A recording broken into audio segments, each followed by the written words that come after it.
સૂંડીની મજાક। જંગલના એક ખૂણામાં એક નાનો હાથી રહેતો હતો જેનું નામ હતું સૂંડી। તેને પાણી સાથે રમવું ખૂબ ગમતું હતું। સૂંડીને તેની મમ્મી લીલા સાથે મજાક કરવી ખૂબ ગમતી હતી।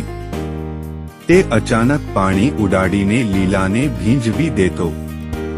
લીલા હસી પડતી અને કહેતી, અરે સૂંડી, તું તો બહુ તોફાની છે। એક સવારે સૂંડી એક મોટા ખાબોચિયા પાસે પહોંચ્યો।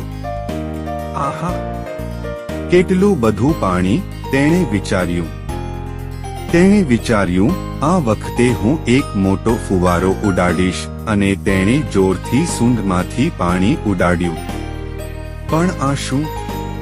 આ તો પાણી નહોતું, કાદવ હતો। સૂંડી આખો કાદવથી ભરાઈ ગયો। લીલા તેને જોઈને હસવા લાગી। ઓહ સૂંડી, તારો મજાક તારા પર જ ભારે પડ્યો।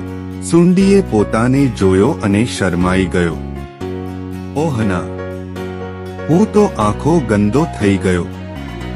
લીલાએ પ્રેમથી કહ્યું, ચાલ હું તને સાફ કરી દઉં, અને તેણે સૂંડીને નદીમાં લઈ જઈને નવડાવ્યો।